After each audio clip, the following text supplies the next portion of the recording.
This is Kaizouwar here, back to another scary. If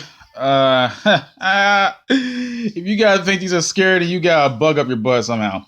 I'm here joined with my best. Well, actually, I can't call you my friend. My brother, Kimonei Cook. Introduce yourself, man. It's Kimonei Cook. It's Kim Coke. No, it's Kimonei Cook. Kim Coke.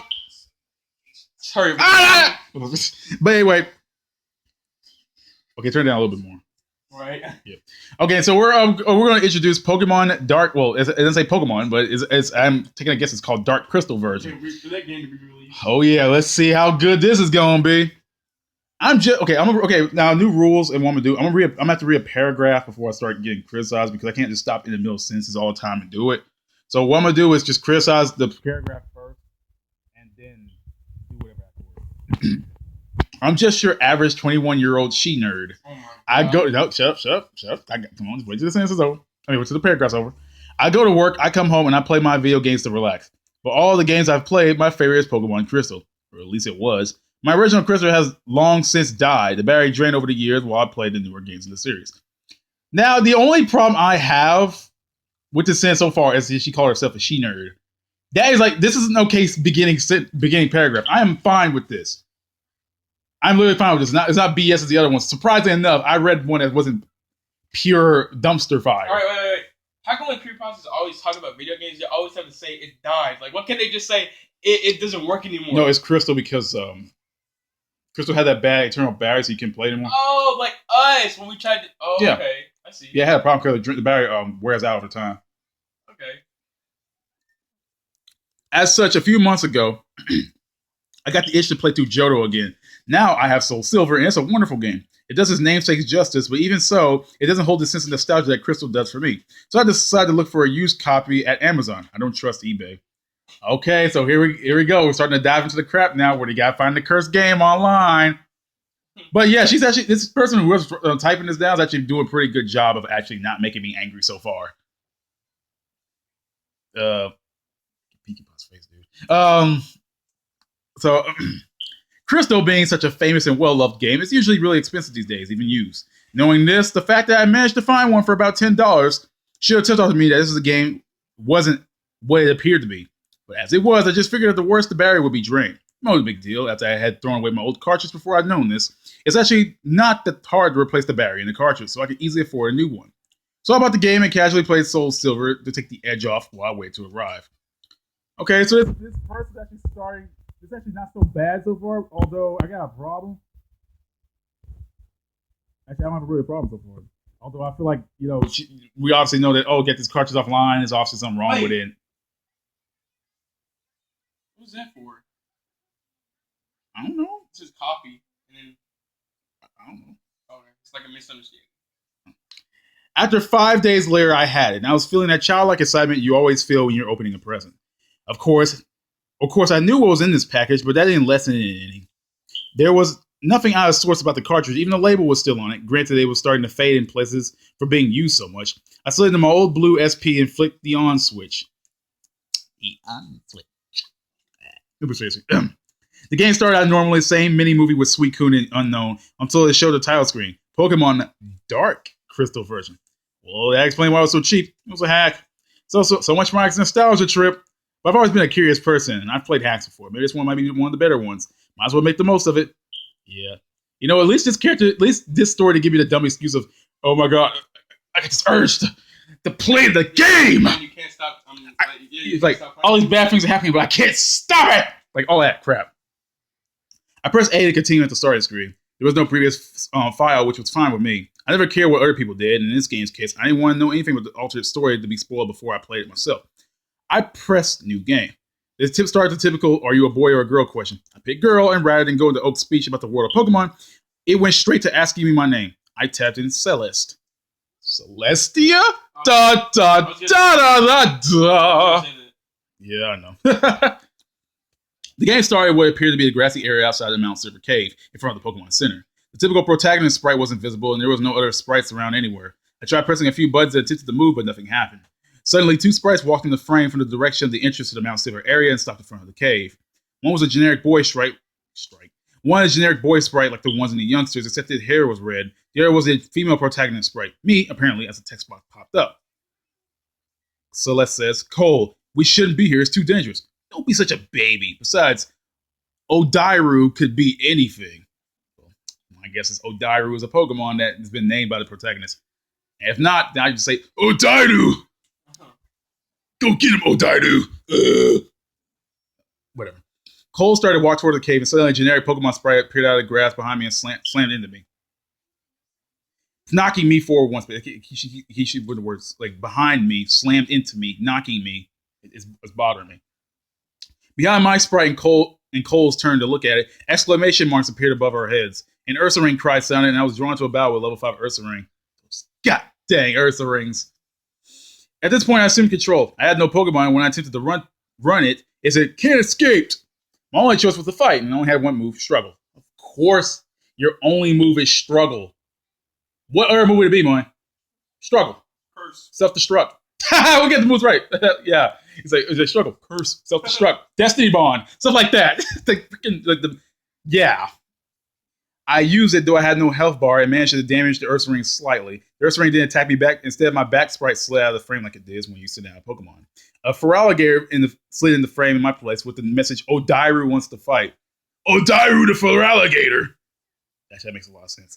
He was male, level 40, and I wasn't able to command him. The game took over and had him use Crunch, knocking the Ursaring's health down to 3/4. Ursaring used Slash, dropping Odairu's health down to half. Then, instead of Odairu attacking again, the Ursaring used Slash a second time, as if it were a priority move. Odairu's health dropped to 0, and instead of saying it said, Odairu has died. I was then able to select run, and I had gotten away safely. Yeah, of course. Pokemon don't fate in these creepypastas. They die. Hey, look, I'm going to send out this Cubone. It falls over, dies. This Cubone has paralyzed. Oh, this Cubone's burned. Then his health gets to 0, is dead. Because it burnt. Then death. The battle faded out, and I was back on the overworld map. The Ursaring sprite was gone, and in its place was a Rhydon-like sprite used for Feraligatr in the party screen. It was unmoving and appeared to be laying on the ground. Cole ran over to the sprite's side, and another text box popped up. Odairu! Odairu! No! Wake up! Get up! Please! My sprite walked over to his side. He's gone, Cole. There's nothing we can do. Let's go get out of here. That Ursaring might come back. No! I won't leave him here! He protected us! Protected you! Don't get Nurse Joy! She can help him. At this point, 2 policemen walked in the frame, and Joy from the center came outside. Apparently, she had called them. One of my policemen walked up to my sprite, and Joy and the other one walked to the Cole's other side. They appeared to be talking to both of us for about a minute, though no text box popped up, and then Joy and the other policeman led Cole away. My policeman also led me to the edge of the screen, but my sprite stopped just there and turned back to look at the fallen Feraligatr sprite for a moment before turning back and walking off screen. The screen stayed focused for the sprite for just about a moment and then turned black. When the loading screen ended, I was in my room at the top of the screen was a text box with the words 2 years later. Anything could happen in that time skip. We'll never know. Because the story doesn't bother. It tells us all this useless crap, but it then sort of tells us, oh god, Ursaring's murdering other Pokemon, Odairu the Feraligatr. As it disappeared, I was finally in control. At this point, I was both freaked out and intrigued at how dark this hack was. You still believe it's a hack. It's obviously possessed by the freaking Poke Devil. It's possessed by Poke Satan. Garatina's in the game. Garatina is in the game. 666. Seriously, that was like 666 hours playing the game.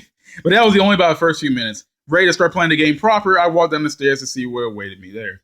Okay, this character. Okay, the person who types at the store is actually at least doing well at typing the story. I don't find really any spelling errors or some stuff. It's not that bad, but this has to be on the Trollpasta wiki for a reason. The typical scene with my mother started up. Rather than ask about the day and tell me how to use the phone, she simply gave me my Pokegear, told me Professor Elm was looking for me, and told me to take care. I walked out of the house and checked out some of the other houses in town. Instead of the usual tutorial stuff, many of them asked me about my health and how I was holding up. I headed over to Elm's lab to get my Pokemon. Instead of starting with the pretense of writing a paper about the bonds of Pokemon, Elm offered me condolences. It's hard to believe it's been 2 years to the day. I wonder how he's doing. It's hard to lose a Pokemon, but it must be just as hard for you losing your best friend. I'm sorry. He then proceeded to the spiel. He then proceeded into the spiel about Mr. Pokemon offered me the choice of my starter, though less enthusiastically than normal.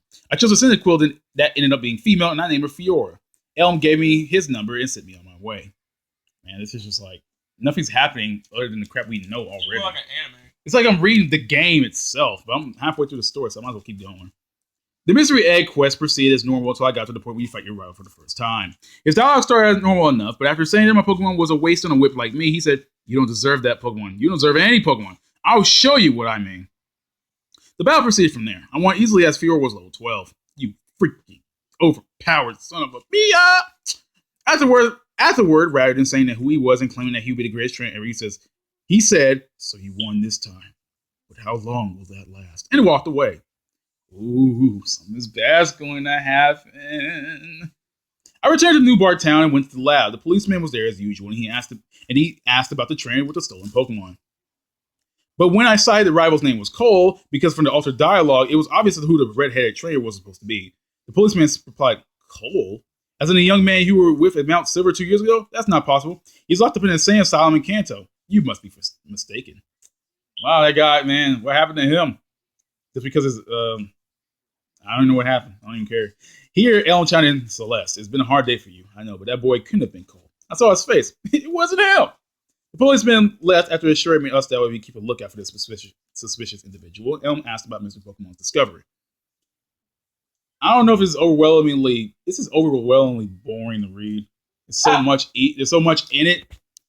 I swear to God, like the other ones, I just like get a quick read and like laugh about it. But this is just too long. But I'm already halfway done, so I'm just gonna keep going. The game proceeded as normal from there. I said when the rival battles were concerned, my rival was indeed named Cole from then on. He's always said something about me not deserving my Pokemon, and he never had his regular team. His only Pokemon was a Totodile he had stolen. As the most unusual thing about these encounters was his start never using any text other than scratch and slash. It must have been my imagination, but his face also seemed to become disturbingly demented over time. His eyes getting slightly larger and darker, the confident smirk becoming a maniac twisted smile.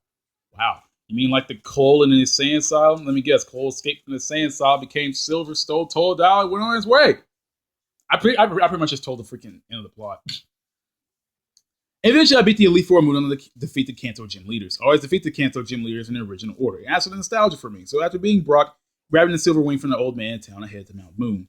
Cole walked up the moment I entered as usual. "So you're collecting the Kanto gym badges. I know where you're going. I know why. I'm not going to stop you. I want you here.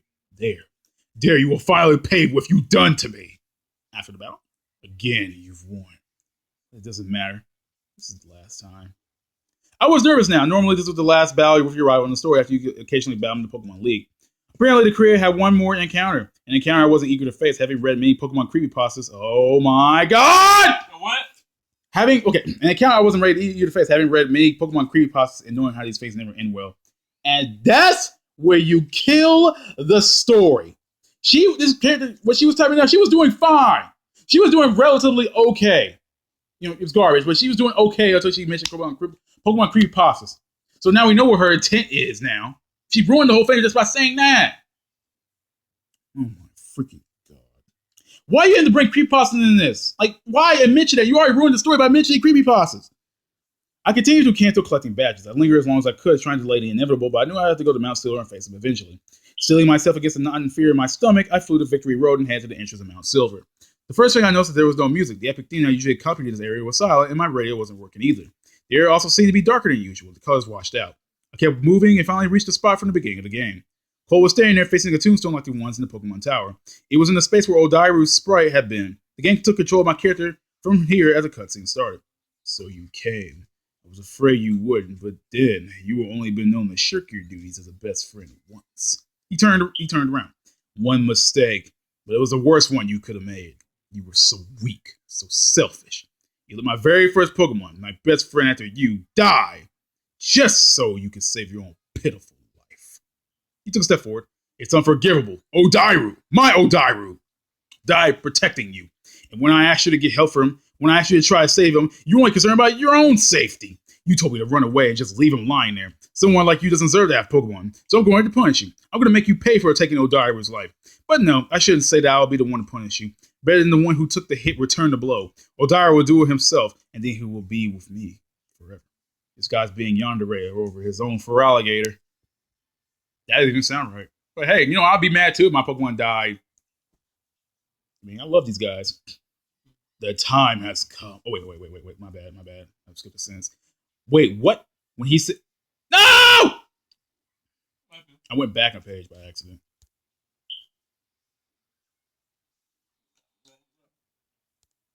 Sorry, guys. Technical difficulties. I went back by accident.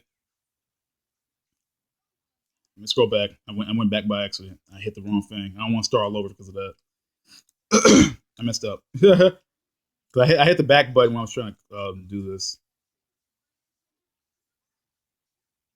There we go. Wait, what? When he said he was going to punish me, I figured he meant to use his new Feraligatr to kill all my Pokemon down, like I killed his. But the Feraligatr, he didn't have a nickname. It wasn't even named Odairu as some sort of replacement. What was he talking about? Another text box popped up. The time has come. A time for to serve your purpose. A Rhydon-like sprite appeared behind one Feraligatr's cry. Now use your power. Bring him back to me.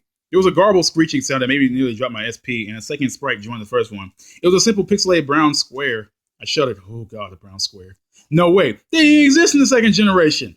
But I had no doubt that the creator of this game would be able to find a way to bring it here. A square moved in front of Feraligatr's sprite and slammed into it. You still think it's a hack? Yeah.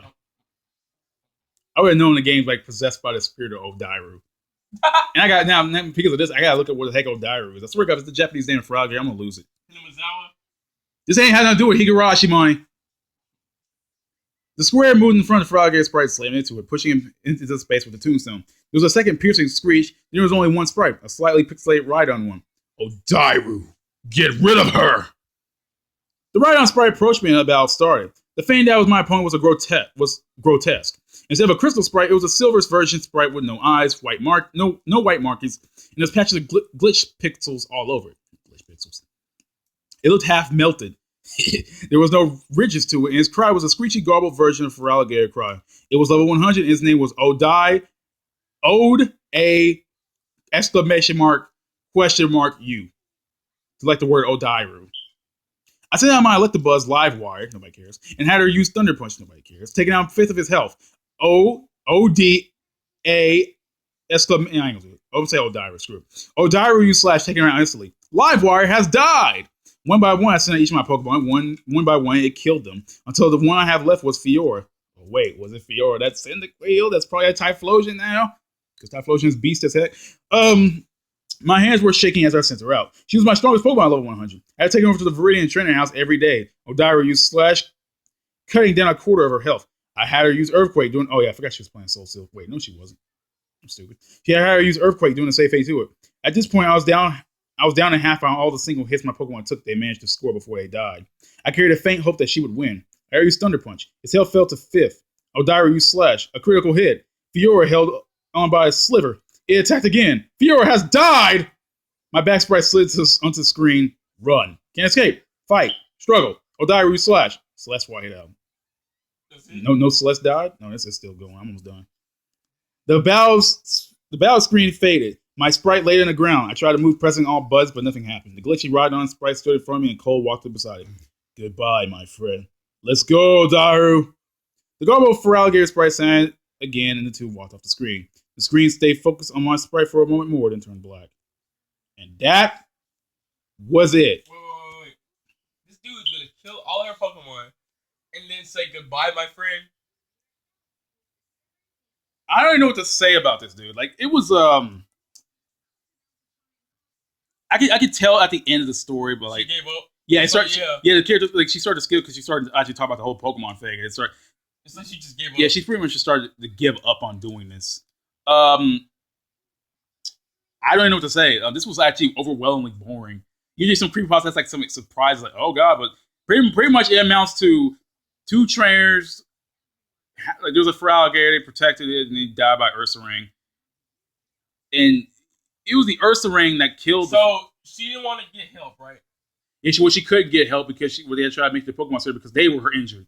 I would have got help, dude. Because Feraligatr was dead, and they had to go help themselves because he was trying to get Feraligatr at the Pokemon Center. I would have got help. Like, but he kept blaming her because of this, and the Feraligatr was the one who protected her to begin with. And Ursaring was one. If anything, I would just go out and kill the Ursaring, but killing Pokemon is bad. Either way, I still would have got help from him anyway. Yeah, that's what trainers do. This whole thing was pointless, though. Like, I swear to God, all this was just. Oh, my friend drew that. Oh, my friend drew that. Dead. Yeah, but this whole thing was overwhelming. Like, it wasn't even like. Now it's written well in a sense. It's okay. It's not bad written, but not badly written. But it's not entertaining in the slightest. It's actually pretty boring to be honest. I'm gonna give it a 5 out of 10. The only reason I gave it 5 because the beginning, all of the stuff before, like at like the whole 5 was actually because this is written well compared to all the other creepypastas I've read on this website, and then the other 5 lost off because it's kind of boring.